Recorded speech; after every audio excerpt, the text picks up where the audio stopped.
Halo semuanya, kembali lagi di Pojok Podcast Kominfo episode 2 dengan gue Amalia Kinar dari Departemen Kominfo. Di episode ini, gue mengundang Departemen Pendikma sebagai tamu. Silahkan kakak-kakak dan teman-teman dari Pendikma memperkenalkan diri. Oke, pertama dari gue aja kali ya. Oke, nama gue Abdurrahman dari Pendikma. Selanjutnya kepada yang lain dipersilakan. Gue Viva Nabila Sabrina sebagai Wakada Pendikma dari PIPS 2019. Gue Anggisa Putri, staf Pendikma dari PIPSA 2019. Kenalin, nama gue Nur Ilmiatus Saada sebagai staf Pendikma dari PIPSA 2019. Oke, jadi di episode kali ini gue mau membahas bersama dengan Departemen Pendikma tentang hate speech. Sedikit ringkasan, hate speech atau ujaran kebencian ini merupakan perkataan, perilaku, tulisan, ataupun pertunjukan yang dilarang karena itu dapat memicu tindakan kekerasan atau sikap prasangka baik itu dari pihak pelaku, pernyataan tersebut, atau korban dari tindakan tersebut. Gue harap kalian sudah mempunyai sedikit gambaran ya mengenai apa itu hate speech. Nah, sebelum gue masuk membahas topik tentang hate speech, gue ingin menceritakan kasus yang berkaitan dengan topik kali ini. Kasus yang gue ceritakan kali ini adalah kasus di mana salah seorang member girl band Korea yakni FX yang bernama Sulli bunuh diri pada tahun 2019 karena tertekan menerima banyak komentar jahat dari netizen di sosial media. Setelah mendengar kasus ini, jadi kira-kira apa nih tanggapan kakak-kakak dan teman-teman mengenai kasus tersebut? Nah, kalau misalnya menurut tanggapan gue sih emang FX ini tuh dia gitu banget ya, menyerang mental orang banget. Apalagi kan dia kan emang dia bermaksud komentar buat mengujar kebencian padahal dia tuh nggak pernah kenal sama orang tersebut gitu loh. Jadi ada misalnya menurut gue ya dia mengujar kebencian itu emang pertama tuh iseng, kedua emang caper aja gitu loh. Kan biasanya orang ada yang nge-komen hate gitu kan, nge-komen kebencian gitu biar dinotis sama idolanya gitu loh. Menurut gue sih itu. Jadi sebenarnya dia tuh hanya menjadi attention seeker aja gitu ya kayak. Iya, pasti ada yang kayak gitu juga sih karena emang ya mau gimana lagi gitu loh. Yaudah nih gue iseng-iseng begitu nge-komen yang buat mengujar kebencian dari notis gitu. Padahal sih dia nggak tahu kalau misalnya dampaknya itu tuh besar gitu buat orang. Oke, selanjutnya mungkin ada tanggapan dari yang lain? Gue mau nanggepin sedikit nih. Tadi benar banget yang dikatain ke Teh ya. Kalau misalkan hate speech itu bisa nyerang mental seseorang juga, karena memang sebenarnya tuh hal ini nggak dapat dibenarkan gitu kan, karena dampaknya sendiri benar-benar ngerugiin orang yang dapat hate speech ini gitu kan. Nah, buat si idol ini menurut gue pribadi sih sebenarnya tuh yang ngutarain hate speech ke idol ini tuh bisa termasuk dari fans-fansnya dia juga yang ternyata kecewa gitu sama perubahan diri dari si idol ini sih kalau menurut gue. Jadi fans-fansnya ini ngerasa kayak kecewa aja sama idolnya, maka dia tuh ngujar kebencian. Jadi karena rasa kecewa akhirnya timbul kebencian gitu ya.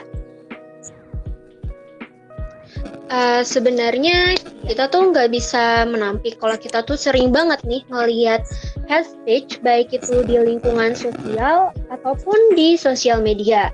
Nah, terus pendapat kakak-kakak dan teman-teman semua ngelihat hate speech di lingkungan sosial ataupun di sosial media ini kayak gimana? Jadi kalau menurut gue di sosial media itu seharusnya kita itu bisa lebih bijak dalam menggunakannya gitu. Karena kita itu kan bisa dibilang generasi yang menggunakan teknologi yang terus maju gitu, terus canggih. Jadi kita itu harus bijak dalam menggunakan media sosial gitu. Jangan asal komen aja, juga asal share aja tanpa tahu itu udah bener atau belum gitu beritanya. Gitu sih. Terus kalau di lingkungan sosial itu kalau menurut gue sebagai implikasi setiap individu itu gitu. Jadi setiap ajaran yang udah dikasih gitu dari keluarganya, dari sekolah gitu, seharusnya itu bisa dilakuin gitu, bisa aplikasiin di lingkungan sekitarnya. Misalnya ketika dia lagi main sama temennya gitu, berarti dia harus bisa tahu gitu kondisinya, jangan sampai omongan dia itu menyakiti orang lain. Seperti itu sih kalau menurut gue. Jadi kita harus melihat kondisi dari orang itu ya.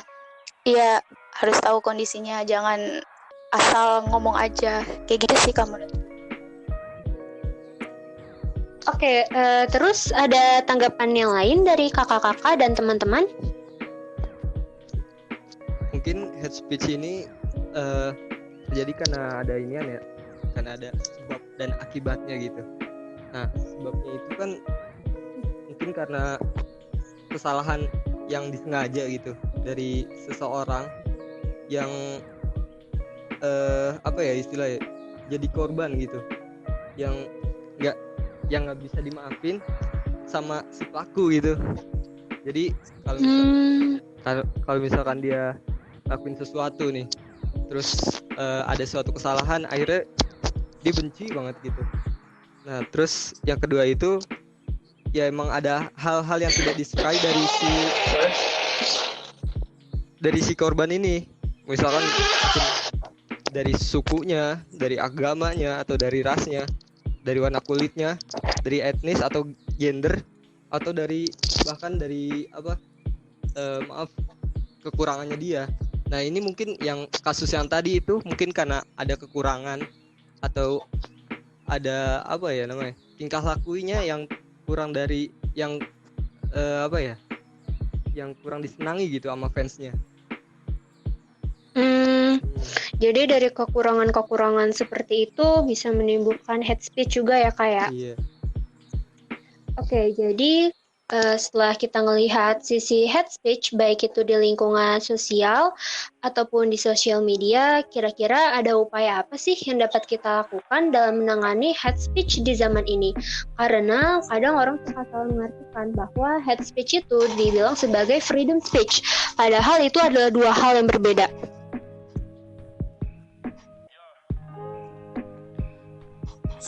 Oke, boleh Kak. Ya.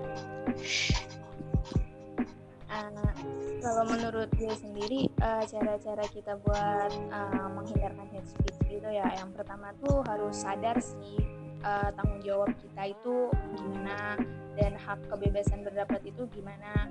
Tadi kan udah dibilangin ya, hampir mirip sama free speech gitu, tapi kadang orang kebanyakan terlalu menggampangkan itu sehingga jatuhnya malah jadi hate speech. Yang penting kita tuh sadar hak-hak kita tuh yang mana dan tanggung jawab kita tuh yang mana.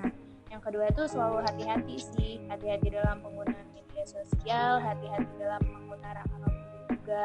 Jadi nggak sembarang berita yang kita tangkap gitu ya, kan nggak tahu kalau misalkan berita itu ternyata hoax atau gimana, langsung kita utarain pendapat kita, kan itu salah juga. Menurut gue sih. Jadi kita harus bertanggung jawab sama apa yang kita tulis dan berusaha memilah-milah mana yang benar atau mana yang tidak ya berarti. Terus ada tanggapan yang lain? Ya mungkin dari gue nih, sebelum lu melakukan kritikan atau melakukan free speech gitu, lu harus paham betul, lu harus perbaiki diri lu sendiri gitu, ngeliat diri lu sendiri, apa diri lu sendiri itu udah baik atau belum sebelum lu mengutarakan atau menyampaikan gitu kritikan kepada orang lain gitu. Jadi sebelum mengkritik orang lain atau memberikan ujaran gitu, lu harus ngelihat diri lu pribadi sebelum berkata-kata ke orang lain. Jadi melihat diri sendiri dulu gitu ya? Iya, sebelum.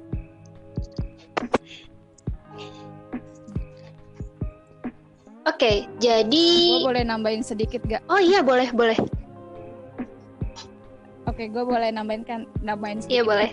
Jadi kan ini tadi Omen sama Anggi kan dia udah ngebahas tentang hate speech-nya, tapi menurut pandangan si pelaku buat yang hate speech-nya itu sendiri. Hmm. Nah, gue pengen menurut pandangan si korbannya.